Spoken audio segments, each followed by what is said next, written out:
병중사색 제7장 신흠의 병중사색. 들어가며 상촌 신흠은 조선 중기의 학자이자 문신이다. 호는 현헌, 현옹, 방옹인데 상촌이란 호가 가장 널리 알려져 있다. 그는 7세의 어린 나이에 부모를 여인 후 학문에 전념하여 10대에 이미 주요 전적을 독파하였고 벼슬하기 전부터 문명을 떨쳤다. 그는 8세 때부터 공부를 시작하였는데 따로 스승에게 배우지 않고도 10세 때 논어와 이소를 몇 번 읽어보고는 한 글자도 틀리지 않고 암송할 정도로 기억력이 비상하였다고 한다.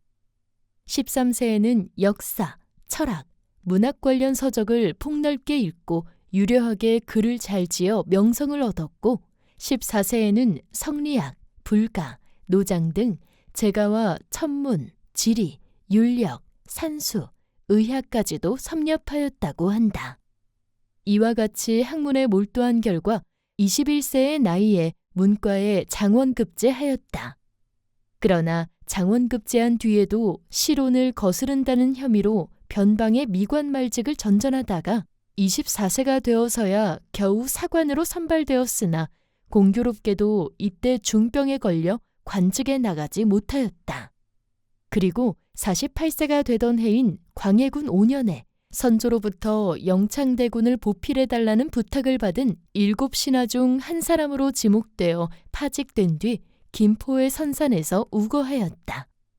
그 후 1616년부터 1621년까지 춘천에서 귀양살이를 하였고 1623년 인조반정 이후에야 관료로 복귀하였다. 그는 이정귀, 장유, 이식과 함께 조선 중기 한문 사대가 중 한 사람으로 일컬어질 정도로 당대의 문장으로 신망을 받았다.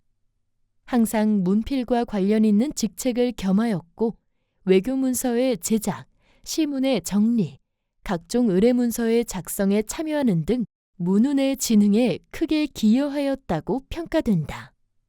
신흠은 젊은 시절부터 좁고 답답한 우리나라를 벗어나서 견문을 넓히고 싶다는 생각을 했지만 병을 앓느라 뜻을 이루지 못하였다. 한창 때인 24세에 큰 병을 앓아 1년간이나 몸져 누워있는 동안 몰골도 말이 아닌 데다 기력이 전혀 없어 사람 고시를 제대로 못하고 학문에서도 손을 놓았다는 기록이 산중도건에 실려 있다. 그 후로도 평생 눈병, 귓병, 학질, 뇌종, 종기 등을 앓았는데 눈병과 귓병은 보고 듣는 기능을 상실하게 만들 정도로 심각한 상태였고 말년에 앓은 종기는 그의 목숨을 앗아갈 정도로 위태로운 것이었다. 신흠은 질병으로 채직을 청하는 차자에서 자신의 상태를 다음과 같이 호소했다. 신이 이달 11일부터 오른쪽 어깨뼈 위에 작은 종기가 났는데 우연히 난 것으로 여겨 대수롭지 않게 생각하고 연달아 공회에 나갔습니다. 그런데 어제 비변사에서 퇴근한 뒤에 종기가 난 곳이 갑자기 크게 부어오르더니 계속해서 쑤시고 고열이 나서 정신이 혼미해졌습니다. 이제 막 경락에 침을 맞고 곪기만을 기다리고 있는데 종기가 터졌다 아물어서 관대를 갖추고 출입하려면 열흘은 조리를 해야 할 것입니다. 그가 채직을 청했을 때 임금은 어이에게 약을 가지고 가서 병을 보살피게 하고 음식을 하사하였으며 왕세자 역시 동궁에 관원을 보내 안부를 묻는 등 각별히 보살폈으나 결국 향년 63세의 나이로 숨을 거두고 말았다. 어두운 곳도 봐야지 밝은 곳만 보려 하나. 시력, 청력 상실. 신흠은 시력과 청력을 상실할 정도로 심각한 눈병과 귓병을 앓으면서도 좌절하지 않고 오히려 육체적 기능 상실을 현상 너머의 본질을 파악하는 계기로 삼으며 다행스럽게 생각하였다. 눈병에 걸린 것을 스스로 위로하다. 능숙한 포정의 눈엔 온전한 소가 없어. 하늘이 두 눈을 미워하게 되었네. 눈동자는 본디 맑고 깨끗하지만 눈에 낀 막은 참으로 군더더기네. 두 눈은 주렴 들이운 듯 어두워 말인지 소인지 전혀 분간 못하네. 어둑어둑한 흑산의 동굴 속에서 수신의 어두운 것을 웃고만 있네. 옆 사람이 내게 무얼 물어본들 어떻게 그것을 볼 수 있겠는가. 그렇지만 두 눈을 감았을 때에는 어두운 구덩이 속도 볼 수 있다네.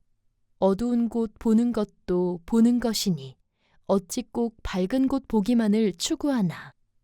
보는 것은 눈으로 하는 것이지만 보게 하는 것은 마음의 작용이니 신령한 마음이 닫혀 있지 않다면 그 밖의 것은 모두 상관이 없다네. 푸른 것, 흰 것 너무 구별하다간 후회하고 원망 듣기 쉬운 법이지. 콧물이나 흘리는 쇠잔한 선생이 분분한 시비를 어찌 마음에 두랴. 오로지 나의 정기를 거두어들여 돌아가 천지의 근원과 논이러야지. 이 말이 진정으로 교회 별전이니 이를 명심하면 마음이 날로 편하지. 남산 아래 문을 닫고 살면서 자취를 끊고서 친구들도 사절하고 집방석에서 가부좌를 트니 만사가 개미같이 하찮게 여겨진다네. 우물가 오동잎이 이미 누래져 계절은 한가을을 향해 가는데 묵묵히 세상 피에 은거하나니 이 즐거움 어디에도 비하기 어렵네. 게다가 또 깨달음을 얻으니 신령한 빛이 내 머리에 통하도다. 모르는 듯 행동하고 다소곳이 처신한다면 어리석음 깨치는데 주도 면밀해질 것이니 분분하게 털어 끝을 살피자면 이루를 귀하게 여길 필요 어디 있겠나. 신음은 눈병에 걸린 자신을 위로하기 위해 이 시를 지었다. 시 첫 구의 묘해란 신묘한 해체라는 의미로 장자에서 나온 이야기이다.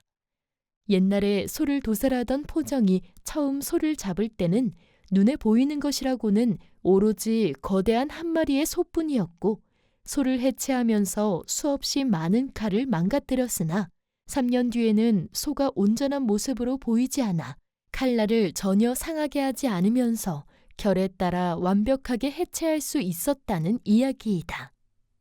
신음은 포정의 눈에 온전한 것이 없듯 조물주의 눈에도 자신의 두 눈이 온전해 보이지 않았나 보다 생각한다. 눈에 흰 막이 끼었다고 하였으니 백내장을 앓은 것으로 보인다. 눈에 주렴을 들이운 듯 컴컴하고 커다란 동물인 말과 소도 분간할 수 없게 되었다고 할 정도니 백내장으로 인해 시력을 거의 상실한 상태인 듯하다. 그는 시력을 상실하여 자신의 앞가림도 힘든 상태라 다른 이와 소통하기도 어려운 상황이었다. 하지만 그는 절망적인 상황 속에서도 긍정적인 측면을 찾아내려 애쓴다. 눈으로는 볼 수 없지만 눈이 안 보이면 마음만으로 감지할 수 있는 또 다른 세계를 발견한 것이다. 시력을 상실함으로써 마음의 신령한 작용을 깨닫게 된 것이다. 눈에 보이는 현상만을 놓고 가타부타 하다 보면 후회하거나 원망을 살 수 있으니 눈이 안 보이게 된 차제에 현상계의 허상으로부터 벗어나서 정기를 거두어들여 천지의 근원으로 돌아가 논일겠다고 마음먹는다. 절망적인 상황에서도 마음을 돌려먹으니 더 큰 세계가 열리는 것을 경험한 것이다. 이와 같은 다짐을 하고 보니 도리어 마음이 편안해졌다. 그는 문을 닫아 걸고 외출을 하지 않았을 뿐만 아니라 찾아오는 친구도 만나지 않았다. 집방석에서 가부좌를 틀고 앉아 눈을 감고 마음의 눈으로 보니 만사가 개미처럼 대수롭지 않아 보였다. 병을 계기로 일어난 가치관의 변화는 그 무엇과도 비교할 수 없을 만한 커다란 기쁨을 안겨주었다.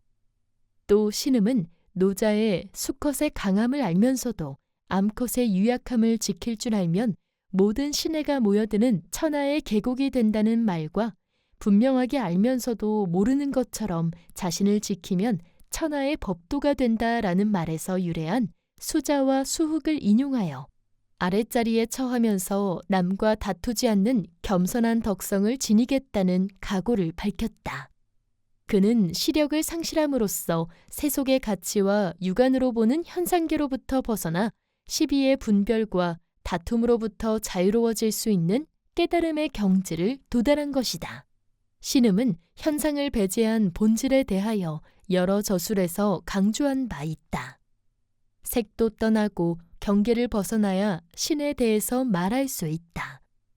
인용문은 화사 이정에게 써준 시의 서문에 나오는 말이다. 그림은 아름다운 색과 훌륭한 경계 묘사를 가장 중요한 요건으로 여기는데 신음은 신의 경지를 말할 수 있으려면 색과 경계로부터 자유로워져야 한다고 말하고 있다. 이는 그림뿐만 아니라 시에서도 마찬가지였다. 그가 지은 청창연담에는 이런 글이 실려 있다. 맑음은 바로 높음인데 높음은 성과 색으로 구할 수 없다.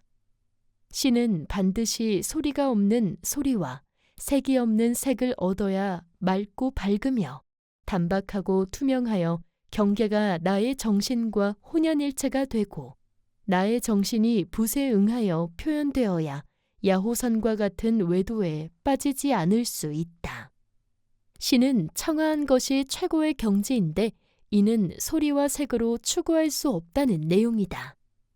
일반적으로 시의 성패는 아름다운 성운과 묘사에 달려있다고 생각하지만 그것은 하나의 소리, 하나의 색에 불과하기 때문에 결국 거기에 구속될 수밖에 없다는 견해이다. 따라서 무성의 소리와 무색의 색을 사용하여 맑고 밝고 단박하고 투명하게 만들어야 훌륭한 시를 얻을 수 있다고 주장하였다.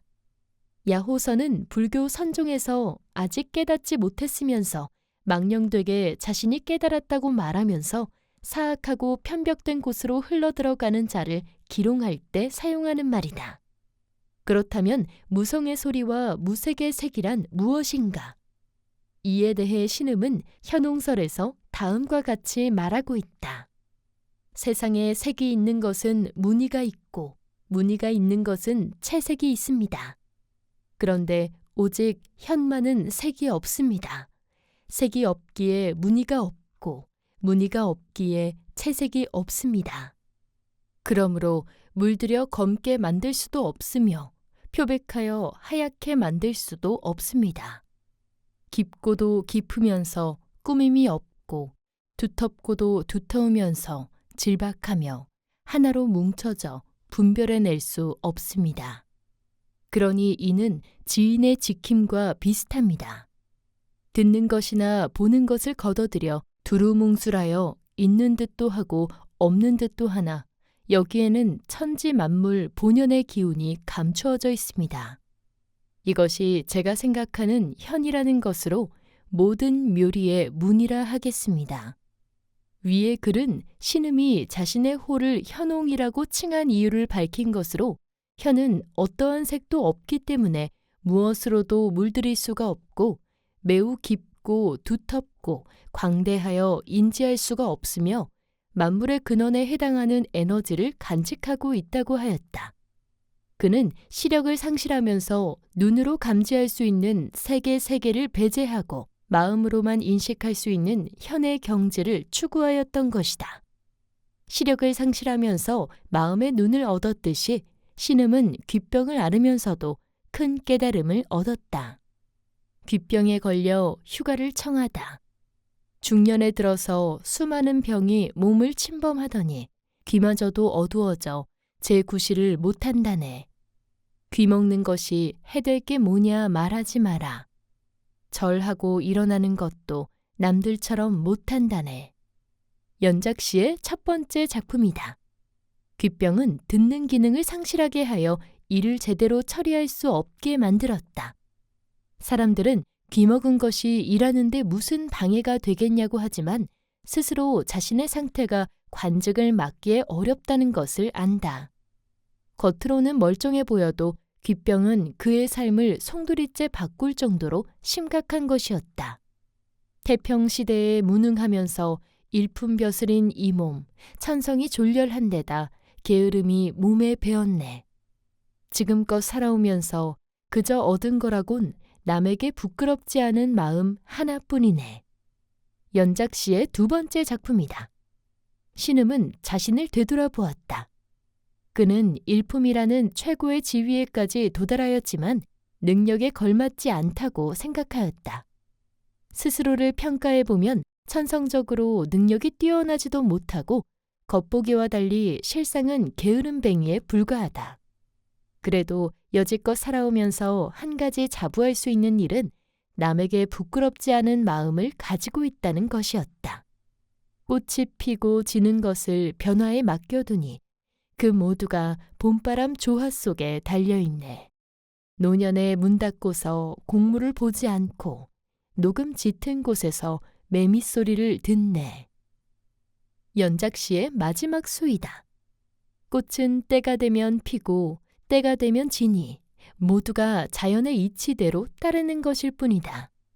귀가 들리지 않아 공물을 볼 수 없어 집안에서 지낼 뿐이지만 이 또한 자연에 순응하는 일이라 할 수 있다. 귀병으로 잘 듣지 못하게 된 신음은 마음의 귀를 얻으려 한다. 그는 62세 때인 1627년 1월에 귀병으로 인해 판종 추보사를 사퇴하고 한가하게 지내던 중 조정에서 좌의정에 제수하였다는 소식을 듣고 라는 시를 지었다. 그는 귀병으로 소리를 듣지는 못하지만 마음으로 사물을 분별하는 능력에는 이상이 없다고 적고 있다. 고요한 전원의 칩거에 그윽한 작품을 기르니 작은 대자릿간 평상은 조용한 사람에게 알맞네. 귀는 소리 듣지 못해 벼슬하기 어렵지만 마음은 사물을 판별해 시절을 아파한다네. 신음은 귀병으로 직무를 보지 못해 사퇴하고 칩거에 있지만 청력을 상실하고 그로 인해 사회적 활동에 제약이 있는 것에 대해서 상심하지 않았다. 그리고 오히려 청력 상실로 인해 얻은 조용하고 소박한 생활을 즐겼다. 비록 귀로 소리를 잘 듣지 못해 업무를 볼 수는 없지만 그렇다고 해도 마음은 사물의 진위와 시비를 충분히 판별해낼 수 있다고 말하고 있다. 눈병을 앓아서 눈이 잘 보이지 않게 되자 육안으로 볼 수 없는 것을 더 잘 볼 수 있게 되었듯이 청력을 상실하고 나자 마음의 귀가 열려 이전에는 들리지 않던 세상의 본질을 제대로 들을 수 있게 되었다. 그는 분별이 잦아든 상태에서 본체를 인식하는 일에 대한 견해를 구정록에서 밝히고 있다. 옛사람들은 마음을 거울에 비유하고 물에 비유하였는데 거울에서는 밝음을 취한 것이고 물에서는 청정함을 취한 것이다. 밝음은 거울의 본체이고 청정함은 물의 본체이지만 외물이 가리면 거울은 그 밝음을 잃고 바람이 흔들면 물은 그 청정함을 잃는다. 그러다 가린 것이 제거되면 밝음이 저절로 회복되고 흔들던 것이 그치면 청정함이 저절로 회복된다. 거울이 되고 물이 되는 것은 오직 가린 것과 흔드는 것이 없기 때문이다. 본체 이외에 그 어떤 조그마한 것도 가해지지 않으면 저절로 청정해지고 저절로 밝아진다. 밝음이 오래 지속되면 신령스럽게 되고 청정함이 오래 유지되면 정의 상태가 되어 만물이 모두 자신의 진상을 드러내며 비춰진다. 그런데 어리석은 자들은 방심한 채 구할 줄을 모르고 지혜롭다는 자들은 바로잡으려고 하다가 천착하는 지경에 이른다. 사물의 본질은 정확하게 인식하는 것이 가장 중요한데 외물이 마음을 가리거나 흔들면 본질을 왜곡한 형태로 감지하고 인식하게 된다. 사물을 있는 그대로 비추는 거울이나 물도 그 앞을 가리거나 흔들면 왜곡 현상이 생기는 것과 같은 이치이다. 사물의 현상을 감지하는 차원을 뛰어넘어 본질까지 인식하고자 할 때 걸림돌이 되는 것이 눈과 귀 같은 감각기관이다. 감각기관은 사물의 겉모습만 보기 때문에 본질을 놓치거나 왜곡시킬 수 있다. 그렇게 볼 때 눈이 안 보이고 귀가 안 들리는 것이 오히려 본질을 정확히 인식하는 데 도움이 될 수도 있다.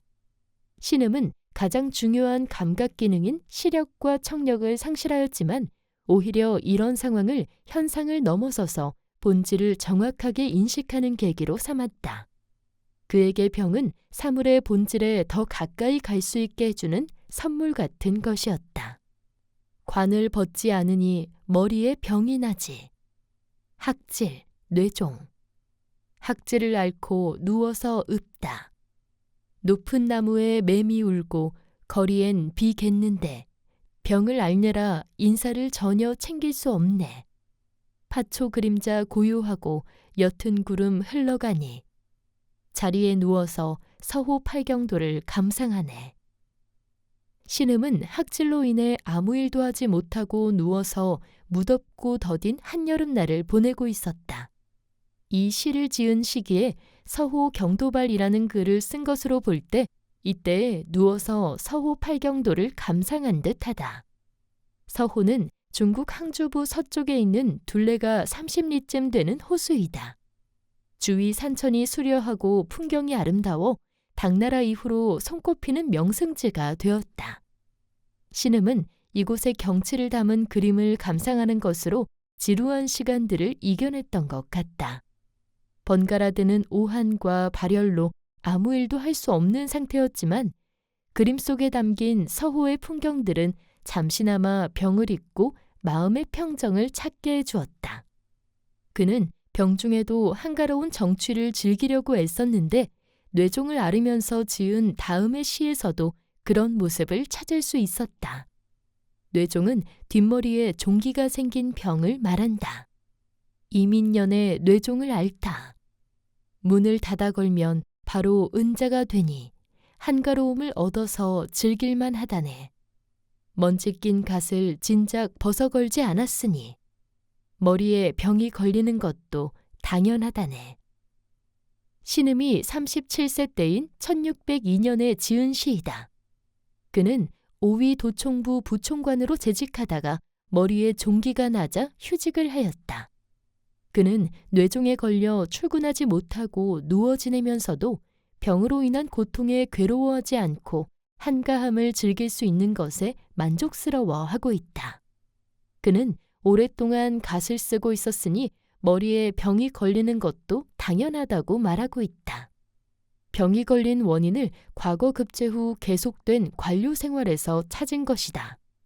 1586년 21세의 나이에 문과에 급제한 후 중앙의 주요 관직을 두루 역임하였고 이 시기에는 병조 참판과 홍문관 부제학의 자리에까지 올랐다. 시에서는 한가로움을 노래하였지만 그의 뇌종은 결코 가벼운 것이 아니었다.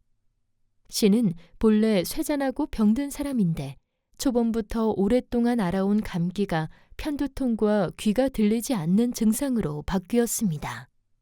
삼가 성상의 은혜를 입어 한산한 자리에 있으면서 여러 달 조리를 하였으나 시일을 오래 끌며 낫지 않고 시도 때도 없이 증세가 나타났습니다. 이는 예전에 뇌종을 거듭 앓으면서 머리에서 피를 흘리는 바람에 왼쪽이 유독 허해졌기 때문입니다. 이 한 가지 병만 해도 단기간에 나을 수 있는 것이 아닌데 여름부터 속으로는 비위가 상하고 겉으로는 사지가 성치 않은 데다 학질 같은 병까지 앓아 보통 때에도 늘 자리에 누워있는 형편입니다. 부제학을 사양하는 차자에 실린 것으로 이 글에서 신음은 자신의 병세를 상세히 적고 있다. 감기를 심하게 앓고 나서 편두통과 귀가 들리지 않는 증세가 생겼다고 하였으니 아마도 독감이 중이염으로 악화된 듯하다. 거듭되는 뇌종과 귀병을 치유하기도 전에 비위에도 이상이 생기고 사지도 제대로 쓸 수 없게 되었으며 학질까지 앓는 고통을 겪었던 것이다. 이처럼 심각한 질병을 앓으면서도 한가로움을 얻었으면 즐길만 하다네라고 말할 수 있었으니 그의 정신력이 얼마나 강했는지를 알 수 있다. 동지에 병들어 누워 오래 앓으니 의원이 벗이 되고 한가하니 잠이 고양이 되었네. 이제 또다시 동짓날을 만나서 새로 북극성 방향을 찾아보네. 작은 향로엔 가는 연기 피어오르고 개인 창엔 아침 햇살 빛나네. 좋은 문장을 스스로 즐기나니 땅속엔 미세한 양기 움직이네. 이 병 저 병 앓다 보면 의원에게 빈번하게 진료를 받을 수밖에 없다. 그러다 보면 환자와 의원은 친구가 되기도 한다. 그리고 병들어 이를 떠나 있다 보니 한가해지고 한가한 가운데 잠드니 고향에 온 것 같은 편안함을 느낀다. 맑게 갠 동짓날 아침 햇살 밝은 창가에 향연기가 가늘게 피어 올라가는 모습은 그가 있던 곳의 한가로운 분위기를 잘 전해준다. 동지는 1년 중 밤이 가장 긴 날이다. 동시에 이날을 기점으로 해서 낮이 길어지기 시작한다. 그래서 한창 추운 때지만 이날부터 양기가 움직이기 시작한다고 믿었다. 그는 병들어 누운 채 동지를 맞으면서 자신의 병도 동지처럼 가장 캄캄한 상태지만 고통이 극에 달하면 치유가 시작될 것이라고 믿고 다시 새로운 희망을 찾았을 것이다. 푸른 산은 나를 몹시 사랑해. 푸른 빛이 뜨락 가까이 다가오네. 신음은 벼슬길에 오르고도 질병으로 인해 행동이 자유롭지 못하였고 세상과의 괴리로 마음 또한 편치 못하였다. 질병은 그를 외롭게 만들었고 평소에 몰랐던 걱정거리를 하나하나 떠올리게 하였다. 그러나 그는 그런 감정들을 문학을 통해 해소하며 마음을 달랬다. 병이 많아. 병이 많아지면서 세속 인연 넌더리나. 문 닫고 낮잠 자는 게 일상이라네. 비가 조금 오려는지 산 그림자 어둑하고 무수히 떨어지는 꽃잎 술동이 앞에 흩날리네.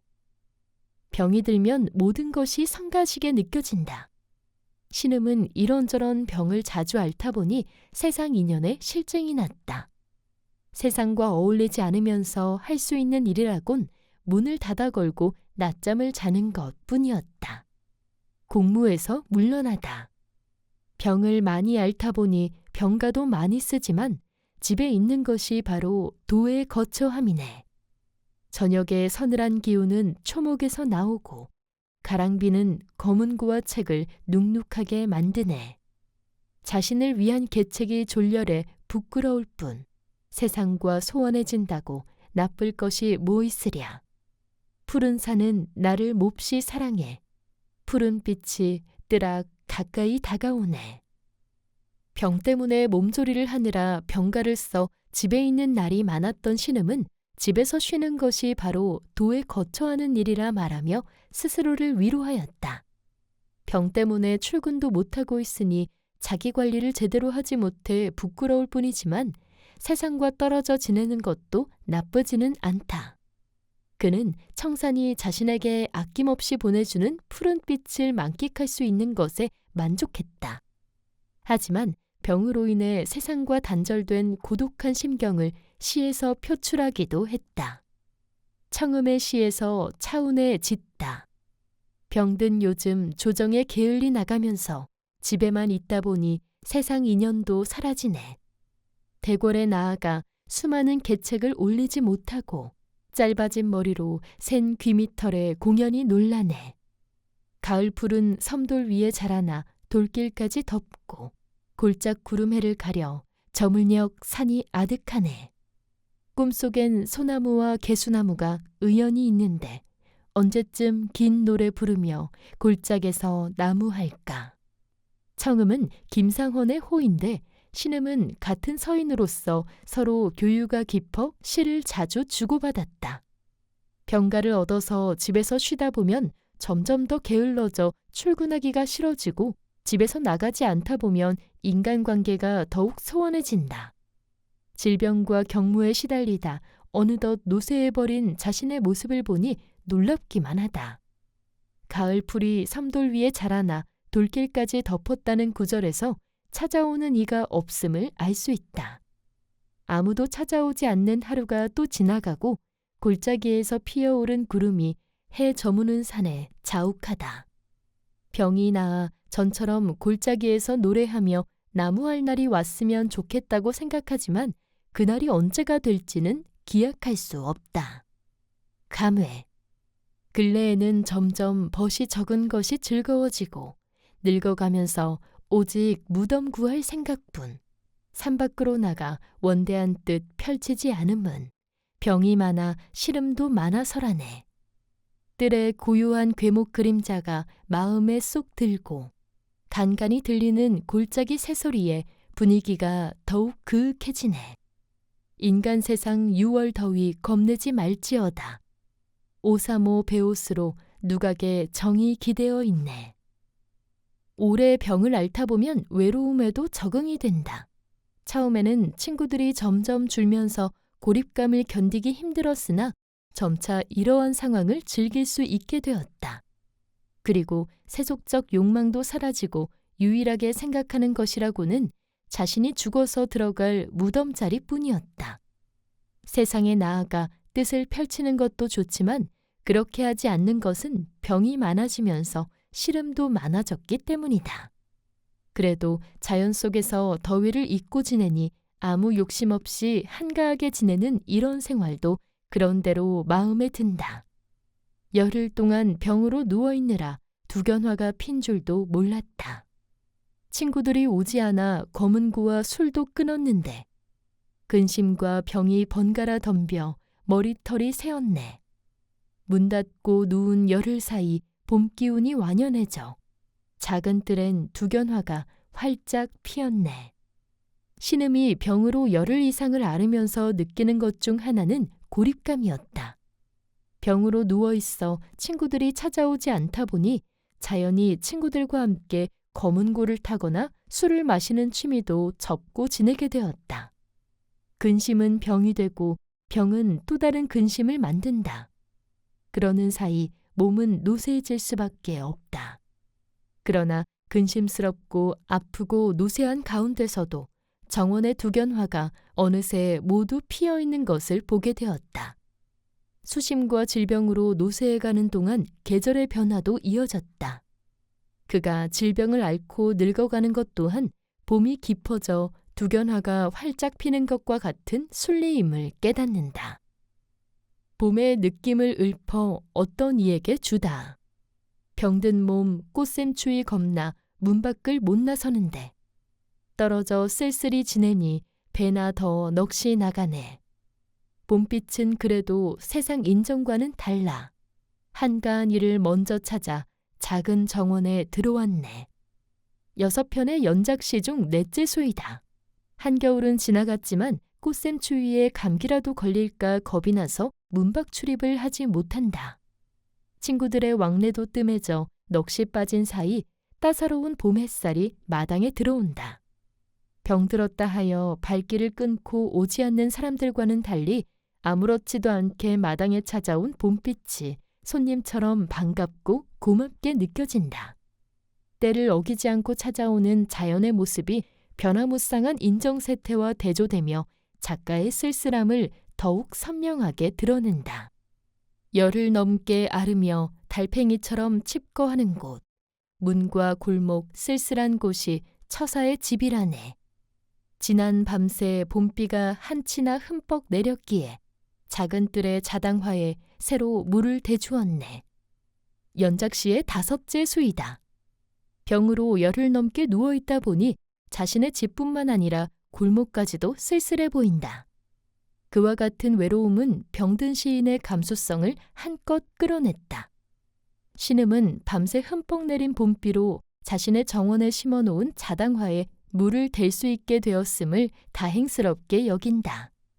탁월한 문학적, 정치적 능력을 지녔던 그는 남들보다 활동 반경도 더 넓었지만 병에 걸린 뒤로 오랫동안 칩거하다 보니 이젠 집과 골목에서 보이는 일상적이고 대수롭지 않은 풍경들이 그가 사는 세계의 모든 것처럼 되어버렸다.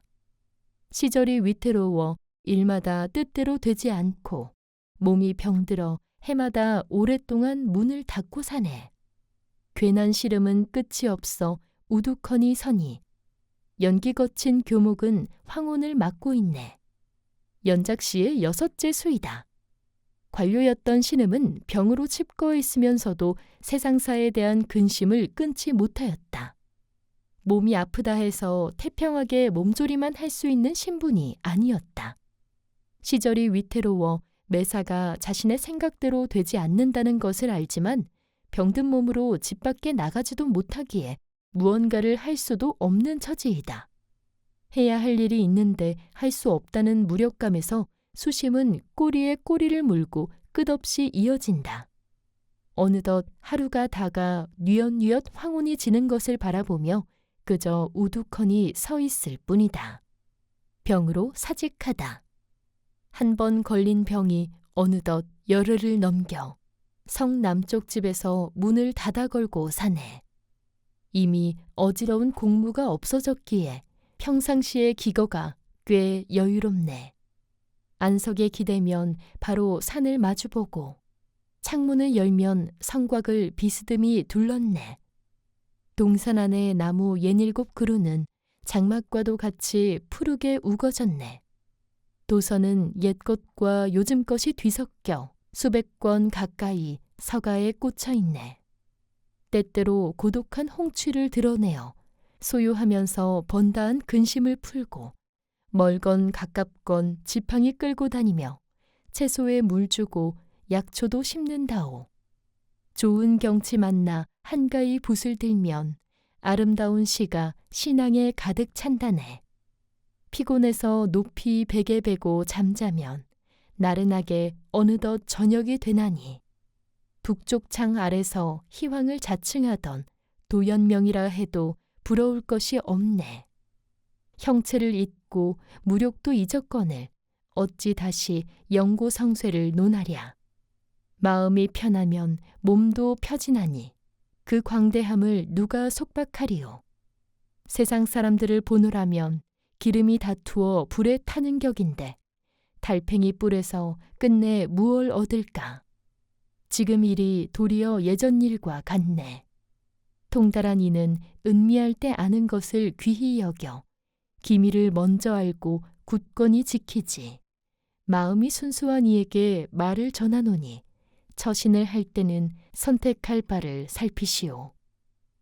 신음은 열흘 이상을 집에 누워있느라 출근하여 공무를 처리할 수 없었지만 오랜만에 여유로움을 즐길 수 있는 시간을 확보할 수 있었다. 방 안의 안석에 기대어 밖을 내다보니 산이 보이고 창문을 열면 비스듬히 둘러싸고 있는 성곽이 눈에 들어온다. 그리고 정원에 있는 67그루의 나무들은 마치 푸른 장막인 양 무성한 자태를 뽐내고 있다. 신음은 먼 산을 바라보다가 점점 시선을 가까운 곳으로 옮기고 다시 방 안을 둘러본다. 서가에는 수백 권의 도서가 꽂혀 있다. 병으로 문을 닫아 걸고 출입을 하지 않으니 고독하지만 고독도 흥취가 된다고 보아 이를 고흥이라고 표현하였다. 그리고 번다한 근심거리를 뜻하는 번루를 고흥과 대비시켰다.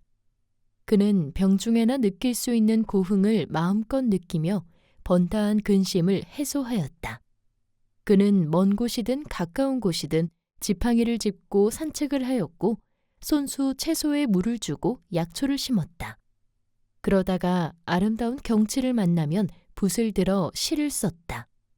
국가적 차원의 문필 관련 업무를 주로 담당하였던 그에게 글을 쓰는 일은 번거롭게 느껴질 때도 있었지만 고흥으로 인한 시작은 그렇지 않았다. 특별한 목적 없이 즐거운 마음으로 하는 일이기에 아름다운 작품을 담아두는 주머니가 금방 가득해졌다. 시를 지으며 하루를 보내다가 피곤해지면 베개를 베고 잠을 잤다. 유유자적한 병중의 생활을 두고 그는 도연명도 부러울 것이 없다고 여겼다. 팽택 영을 지냈던 도연명은 일찍이 청한한 여름날 북쪽 창 아래 높이 누워있을 때 맑은 바람이 솔솔 불어오니 내 스스로 희황상인이라 이르노라 라고 하였다. 희황상인은 태고적 임금인 복희씨 이전 태평한 시절의 사람들을 가리킨다. 병에 걸려 누워있었지만 자신을 둘러싼 근심과 인간의 세속적 가치관에서 자유로워 몸도 마음도 희황상인 부럽지 않게 편안함을 느낄 수 있었다. 이렇게 세상에서 한 발자국 떨어져서 지켜보니 하찮은 것을 두고 다투는 세상의 모습이 역력히 보였다. 그는 장자, 인간세에 산의 나무는 쓸모가 있기 때문에 스스로 해를 당하고 기름은 불이 붙기 때문에 스스로를 태운다라는 말을 인용하여 이욕에 급급하여 스스로 화를 재촉하는 인간의 세속적인 모습을 꼬집었다. 또 장자에 나오는 달팽이의 두 뿔에 만과 촉이라는 나라가 각기 자리 잡고서 하루가 멀다 하고 영토 쟁탈전을 벌인다는 이야기를 인용하여 사소한 일로 쓸데없이 서로 다투는 모습을 비판했다. 그리고 이러한 탐욕은 예나 지금이나 변함없는 인간의 본질적인 문제라며 이런 마음이 싹트기 전부터 항상 경계해야 한다고 했다. 지식인이 구하는 것은 무엇인가? 복잡다단한 현상 속에 내재되어 있어 잘 보이지 않는 본질을 분명히 인지하고 참된 가치를 흔들림 없이 실천하는 것이다. 주역, 계사하전에서 통달하니, 즉 군자는 기미의 은미함을 미리 알아서 기미를 보면 조금도 지체하지 않고 당장 실천하여 저리를 굳건히 지킨다고 하였다. 신음은 병으로 사직하고 한가로운 시간을 자유롭게 보냈지만 그 가운데서도 지식인으로서의 사명을 명확하게 인지하고 이를 실천했다. 나오며 문학에서 갈등은 매우 중요한 요소다.